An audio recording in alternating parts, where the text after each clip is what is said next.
Sudah tidak kerana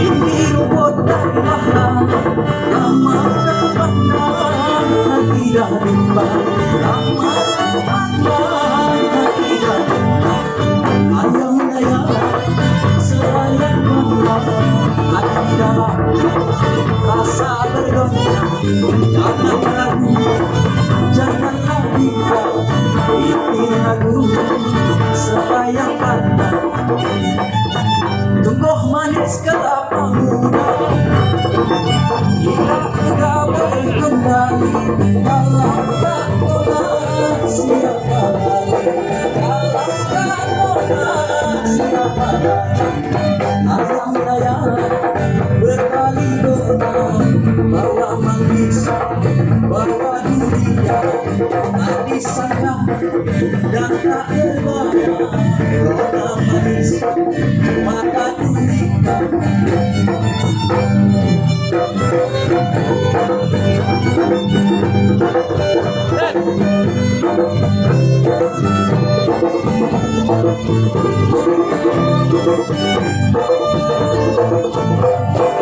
sungguh manis kelapa muda tidak mudah boleh kembali kalau tak nona siapa lagi kalau tak nona siapa lagi ayam-ayam sayang pandang hati di dalam rasa bergoncang jangan ragu janganlah bimbang itu lagu sayang pandang ayam-ayam sayang pandang hati di dalam rasa bergoncang jangan ragu janganlah bimbang itu lagu sayang pandang.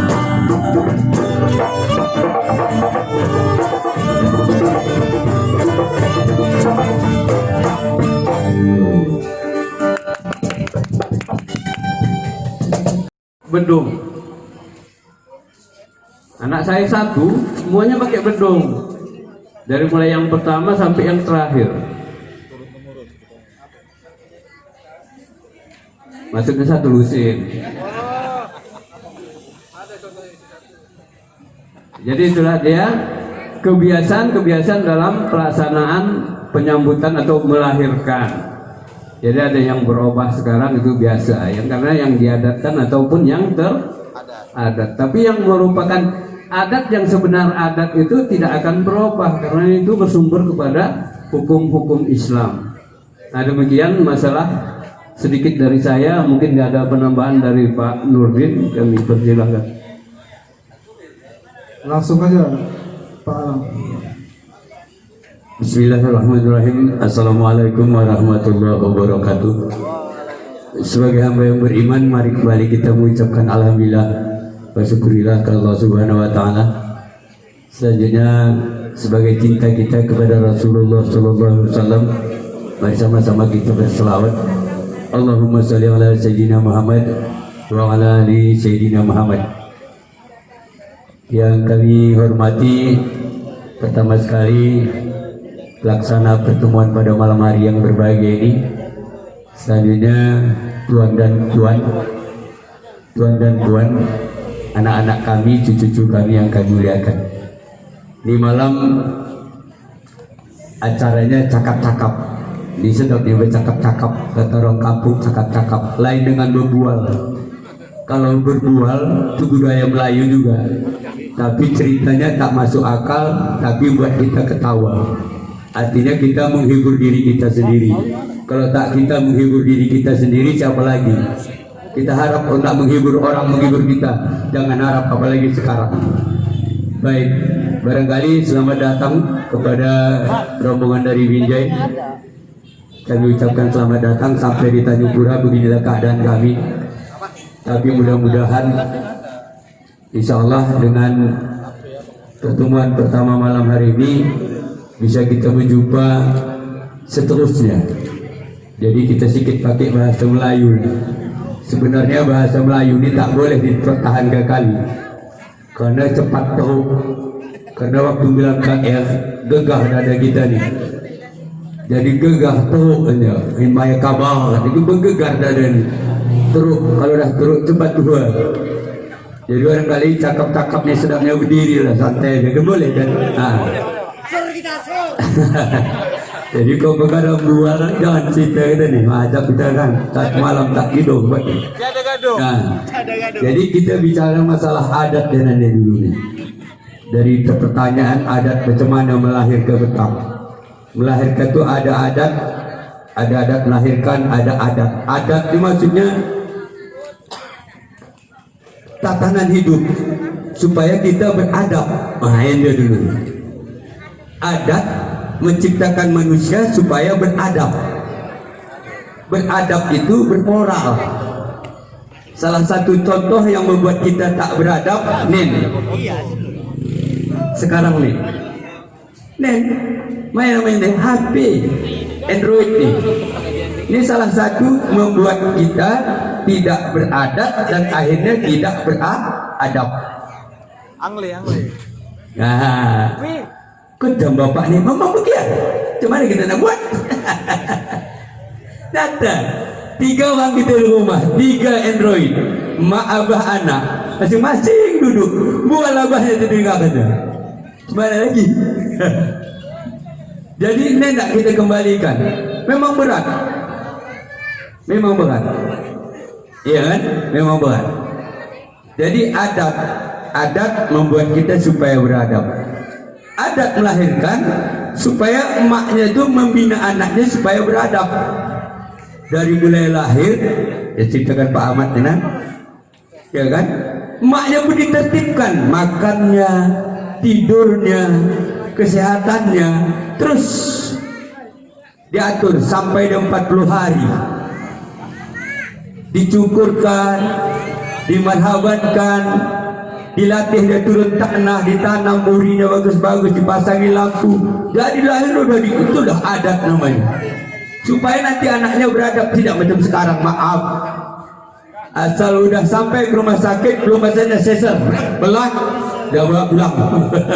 Tak kau buang, tak kau tanam muri, mampus kau cian. Betul kan? Betul. Saya dah 8 cucu saya. Begitu semua. Masuk jam 5 rumah sakit, mau cek. Datang dokter, puasa kau malam ni, besok kita operasi. Awak belum sampai rumah sakit jam 7. Ya, awak udah dioperasi ya. Ya. Bersusut mayat apa? Bayi dalam kaca. Bersusut. Ai mak tertukar kalau cucu kurang dengan anak Cina bukan cikgu. Dan kita kan cakap-cakap aja nih kan. Ya logika. Ya kan, satu. Ya, akhirnya anak nanti sampai besar. Sekarang kita tengok, salam sama orang tuanya udah tak beradat. Iya kan? Nih, maka saya nggak fokus karena dibilang cakap-cakap. Tapi kita logika. Kalau masa kami dulu dari mulai lahir lahirlah saya tahun 52 lahir, tanggal 9 bulan 9 1952. Pak lahir jamnya tak ingat. Saya itu iya belum bisa gelas jam. Ya, kalau belum dia khatam Quran itu agak sungkan orang tuanya untuk membuat khitan. Makanya orang-orang dulu itu sampai umur 15 tahun baru khitan. Karena itu menunggu dia khatam kaji istilahnya. Nah, begitu lahir langsung di khitan sekarang ada. Kebetulan keponakan saya ada 2 yang lahir di Mesir, itu langsung pulang ke rumah langsung udah selesai khitan. Alhamdulillah berebutlah anak membaca Al-Quran itu sehingga barulah dia dilaksanakan pengkhitanan. Tapi sekarang ini udah tidak dilaksanakan lagi, yang penting khitan. Jadi bisa dipastikan anak Melayu yang kita sudah pasti bisa baca Al-Quran ya? Silakan, silakan. Masalah hitan sebenarnya kalau dulu ya sama sekarang jauh beda. Kalau dulu orang mau dihitankan nunggu besar minimal 15 tahun kata Pak Ahmad Cis, betul sebabnya ada karena dulu hitannya pakai sembilu bambu, maaf cerita, dijepit gini dia, mandi dulu dia mandi dia dulu di sungai berendam, udah tuh dijepit dia pakai bambu macam diikat karet, udah biru dia kebas baru dipotong. Jadi takut kalau kecil kali tak berani. Kalau sekarang ini tidak, ada sunat laser namanya. Begitu cuk, udah pakai celana langsung. Itu bedanya. Perkara hatam tak hatam itu motivasi bagi anak supaya dia rajin ngaji. Tapi yang jelas dulu saya sendiri merasakan 10 hari kita berbaring. Jangan jalan-jalan di tanah, karang tepijak tai ayam tak baik-baik kau sunat katanya. Bengkak ajangmu itu. Betul Pak Bapak. Awak petang tidak baru buka pompan saja tengah hari mondap. Iya, hari mondap. Tahu-tahu tapi kurang paham gitu ya. Jadi dalam merisik budaya Melayu ada merisik kecil namanya.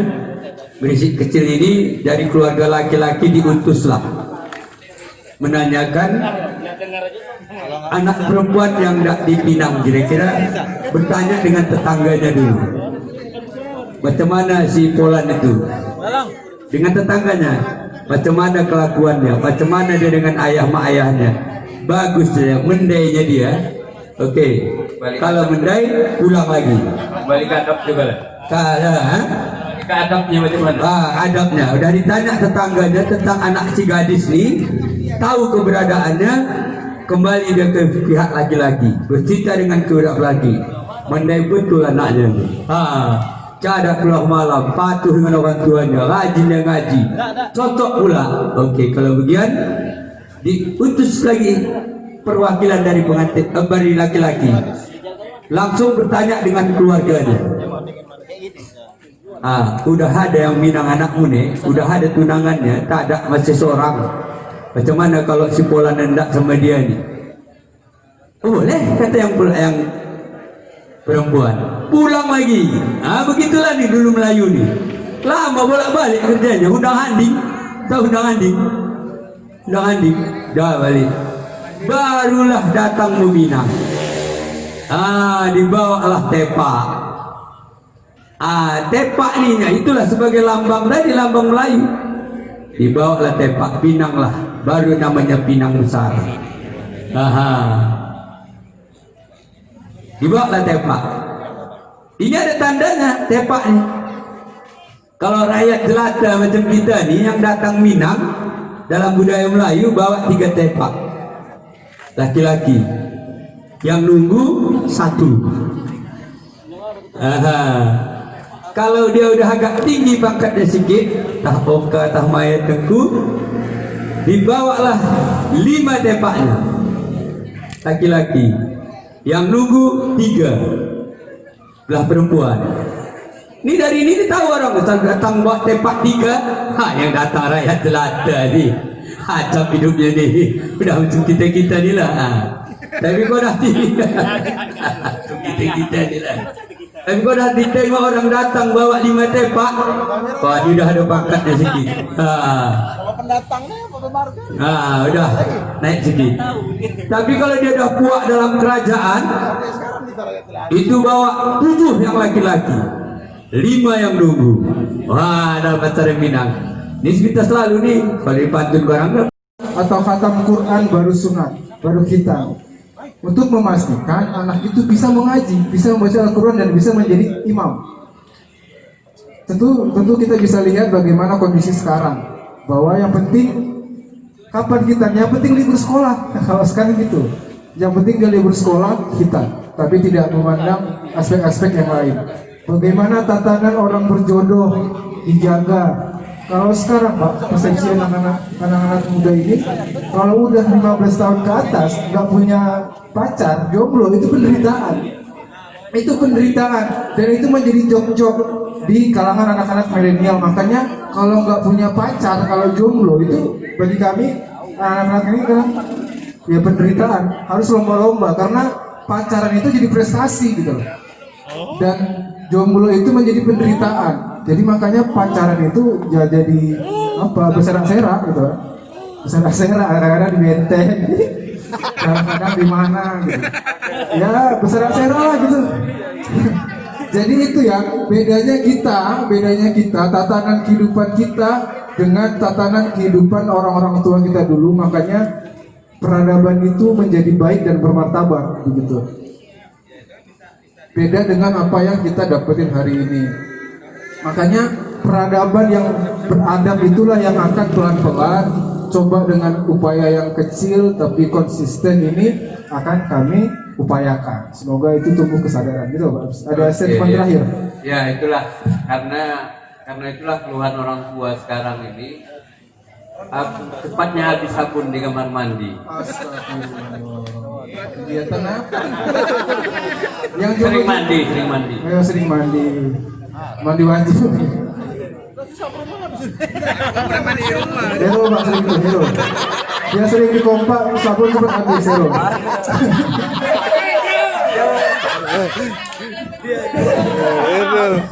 Errol. Sabun habis bro. Puan dan tuan semua, ayahanda dan ibunda sekalian, itu tadi cakap-cakap kita, dan hadir bersama kita tokoh budaya juga punya Sanggar Permata ya, Sanggar Permata yang sudah malang buana dari Sabang sampai Merauke. Merauke belum ya Bang? Bang Agus ya belum ya? Nanti ke Papua, tapi jangan pakai kodeka. Ada juga Desi Purnamasari punya Sanggar Purnama. Jadi Tanjung Pura ini punya potensi anak-anak muda. Tadi juga ada Sisi Cerah ya, yang juga punya nuansa Melayu dalam musiknya, dan kita harap itu tumbuh terus gitu. Jadi kita butuh anak-anak muda yang kayak Bang Agus ini konsisten gitu. Dari tanpa modal menjadi besar seperti sekarang. Sama juga dengan seperti Desi gitu loh. Konsisten terhadap menjaga budaya dari segi budaya tari dan lain sebagainya. Dan itu kita butuhkan gitu. Kalau kami ini bagian cakap-cakap aja, ya kan? Bagian memperkenalkan gitu. Tapi sama-sama kita berbuat, tadi itu dia. Kalau seandainya saja Tanjung Pura ini menjadi proyeksi tempat pariwisata budaya Melayu di Langkat, maka kita sudah siap dengan menyambut itu gitu. Ada lagi Pak? Cukup. Terima kasih. Sisi cerah, siap-siap. Kita hibur lagi para. Ada sedikit yang mau disampaikan kepada panitia ini. Ini kan kita mau menulis suatu buku adat istiadat atau kebiasaan budaya di Langkat atau di Tanjung Pura khusus. Jadi diharapkan itu maunya sistematis. Nah, jangan tiba-tiba seperti acara kita ini langsung ke malam berinai. Maunya kita diawali dari malam, dari kelahiran terus sampai pada kematian. Karena kalau suku Melayu ini dari mulai lahir sampai mati ada memiliki adat istiadat, gitu Pak Ahmad ya. Jadi kalau membuat suatu buku dari kematian itu maunya, jadi dia sistematis. Kami sebagai yang dituakan mungkin siap untuk membantu. Baik, Pak. Saya salut, panitia ini bukan Melayu asli, semuanya bermarga. Ini yang heran kita kan tuh. Dari India satu orang. Alim India, Underlay marganya. Dia belakang. Tegal Dari Lubis. Sudah Lubis. Ya, Sapawi Banten kalau nggak salah saya. Apalagi yang Batak belakang kalian yang baju kuning mah ada si Batak. Tak ada Melayu Muhammad ya? Ada. Sitokus. Mana? Melayu? Oh, dari mana Melayu? Oh, Melayu sabun. Ada Melayu. Ngaku aja nih saya ini Melayu, sama Pak Ahmad. Kalau Pak Ahmad kalau saya sama dengan bupati, tapi saya nggak mau pakai marga. Aku pakai MTD sekarang, bukan Matondam. Maya Petida. Mana Barda? Di mana Barda? Baik, kita ada nih.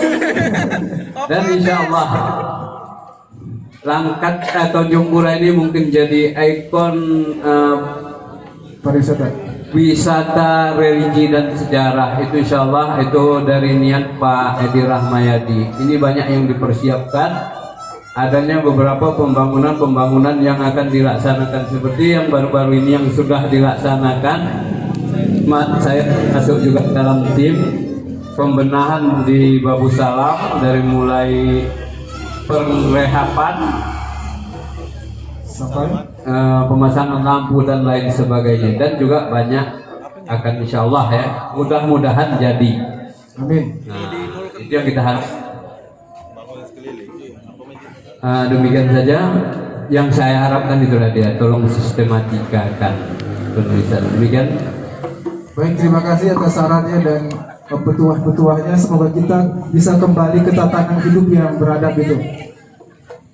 Dan kalau belum ini semua udah pesan kopi atau pesan minum? Udah. Pastikan pesan kopi dan minum sehingga Tanjung Pura Kopi makin jaya gitu, ya kan? Dan catatannya itu tidak ditanggung panitia ya, tidak ditanggung rumah intuisi. Silakan aja habisin aja itu makanan, jangan kasih duduk para pelayan itu. Antar terus, pastikan minum kopi atau segala macamnya. Terima kasih Pak MSIS dan Pak Alam Ahmad Uke.